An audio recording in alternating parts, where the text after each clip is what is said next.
Well, I guess that leads us back to what you were speaking of earlier, John, with The Ride. The Ride is a weirdo song. It's one of the there's a certain amount of experimental songs on the album. It's the Led Zeppelin. It's the Led Zeppelin experimental is, song. yeah. I went to an open tuning, which is an open C, which is a very hard tuning to play in because the guitars, it's very difficult to keep the guitars in tune. But it was just something, it was actually the hardest, it was actually the last song. I was actually writing the lyrics, finishing the lyrics while I was in the studio recording the final vocals because I couldn't, it was the hardest song to write on the album. It took the longest to do. I almost dropped it, but these guys wouldn't let me. Kevin said he would strip naked and run down. I want to talk about that song, actually. And the Hammer Dulcimer. That's Can I smoke? Is this America? I wanted to thank you, dude, actually, and, let's get weird, but... Here we go. If you touch me, I'm going to throw up. It'll just be, Subliminal? It'll be, what's the word? Imagination? And then I got to thank you and Chris Kinder, I have to thank for many reasons, but from the first time I ever heard the song, The Ride, which is, apparently its title, Open C, we called it forever. I knew in my heart of hearts that I wanted this instrument, this very strange exotic instrument called the hammer dulcimer, which if you play bluegrass, it's not exotic at all. It's quite normal. But this wonderful instrument that I am very passionate about called the hammer dulcimer. And I begged, not begged, I pretty much, begged. I forced on you. He offered me money. I forced on you this instrument, and took it too. And you allowed me that, and I honestly thank you because we went a little round and round about it because it was you weren't sure. It's a really weird instrument, but my friend Phil Anderson, who plays with me in my group with Midnight from Crimson Glory, he works magic with this magical instrument. I just don't know how to describe it, but you allowed me, you afforded me that indiscretion, and you left it on the record. Actually, I left it up to Chris. I told him, listen, if it sucks, he get rid of it. Same magic I did, that was a big deal for me. I cared almost more about making that dulcimer part of that song on this record than I cared about anything I did. And you, once again, let me. Thank you, man. Wasn't there almost a fist fight for that song to be in? Oh, he D? would lose so quickly too, man. There was. You know what? He came in one night. So typical. You don't want to with me, man. I'll knock you out. He came in one night saying, "I can't sing it in C. Blah, blah, blah. I can't sing it in C." You know what I mean? Da, da, da, da. And I sat there and you're just telling me how it was that you couldn't sing it in C. I'm laughing at you. I was lying to you. I really actually couldn't sing it in G, but we made it to C. And then I go, so just try. Okay. And I said, okay, I'll agree with you. We'll do one thing. I remember that. It was at your house. Yes, I remember that. I said, just try it one time. And then if it sucks, I'll agree. We'll take it to another key. Then you came in, nailed it, and you stopped, and then you stopped the tape machine, and I said, okay, so what's the problem with that? No problem. And you're like, I guess I can sing it. Okay, good. Cut. No. But for this particular song, this was the one song that it seemed to be like there were so many obstacles in order to figure out whether it was going to work. It just after months and months of agonizing, it became a situation to where everybody was sort of subconsciously looking for a way to just sort of throw the song in the trash. So whether I tried. No. Except for me, I was the only one that wanted to try it. I'm totally in agreement with you, but because of the sort of indecisiveness of what to do with the song and how is it really going to end, it ended up being like, well, I can't sing it in that key, and it doesn't sound right in this key, and what are we going to do with this? I lie a lot. So folks, sorry. no, you're not lying a lot. I was chickening out then. Well, what exactly? You can that and we all do that. But I think that once that Matt had this idea about bringing this Phil Anderson guy in to do which was an absolutely wonderful experience in my life. It was one of the funnest 5 hours of my life that I ever had. I mean, the guy's a total hippie. He's just nothing but to watch somebody play an instrument that I've never seen before, and being a percussion and drummer guy, and somebody with these tiny little hammers on these hundreds of strings and playing this crazy instrument.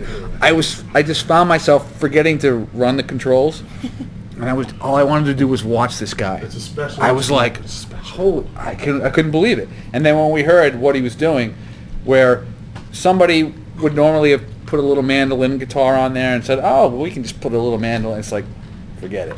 This guy playing this thing was the icing on the cake. It's awesome. It was It really was. unbelievable. So it's not neglect. Our guest soloist, Mr. Tom McDougall. Oh, Big thank Dog. you. Oh, yeah, on the ride, of course. much. Yes, Big yes, Time's yes, on the very nice. ride. Sure is. Yes. I'm quite proud of him. And he was. Great He solo. also was not exactly sure what he was going to do, and I'm like, dude, just do your, That's right. just do your do.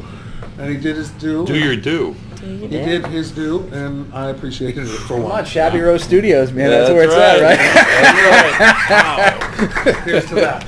Much rejoicing. So tell me about O to G. O to G is a song I wrote for Greg. The music, little pieces of it I've had for a while, and then we kind of, wanted to say something, and yeah, it was really hard to do that because it's just me and a piano. And a wonderful fretless bass. And Kevin Rothney, I got to say, on that song, Sure enough. came in and played a fretless bass part that was just Thanks. Amen. just like, it was so unbelievable because he doesn't really play fretless bass a lot, so it was kind of new to him. And it's like trying to play keyboards with blindfold on. Well, for someone like me, I have to see everything anyway. But Kevin came in and he played this amazing fretless bass part, and it all came together. But it was one of the hardest songs for me to sing on the album because I kept crying. So I had to do it kind of like almost line by line. Because it's deep, and it's deep and stuff. But, the guy deserved it. He deserved something other than, hey, thanks. So, he's immortalized in song. It's the best kind. Yeah, Timeless. it's sad. I played it for Dr. Dan's mom the other night. I was here working with them, and we played a couple tracks, and we played it for his mom. And even his mom, who didn't even... know about the whole situation. I mean, she knew. She's pretty that we wise. lost, I think she But she knows. just looked at me. She goes, "That is such a sad song." You know what I Coming did, from a woman like that at that age and stuff, that meant a lot to me. Well, I sent a copy of the O to G to Greg's sister Eleanor, and to her mom, and she sent back a reply yesterday, and she basically said, "I'm really sorry I couldn't get back to you sooner." She goes, "But we heard the song and we listened to it, and we've just been, it was such an emotional moment for them."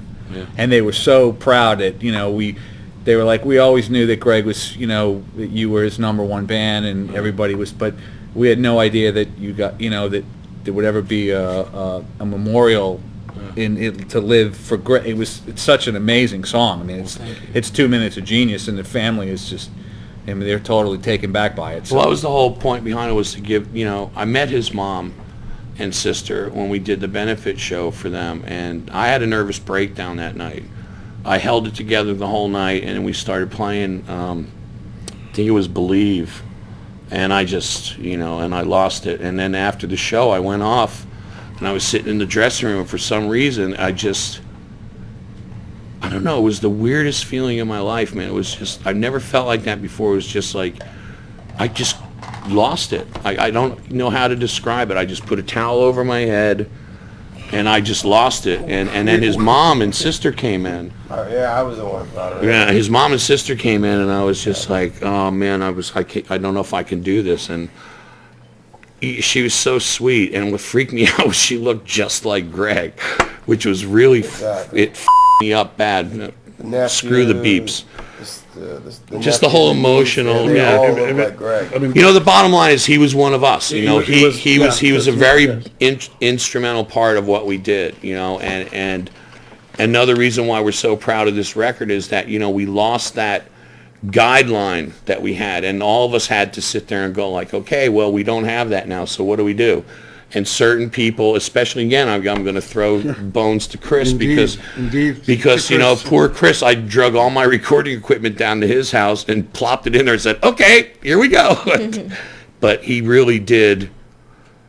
Chris made this record happen because he was there for every one of us. He recorded every solo track, every, put everything together, and out of all of us, he put more actual time into working on it, and we're very proud of him, and thank you. I love you, and I'm really proud of you. And I got because you, we man. couldn't have Thanks. done this record without him.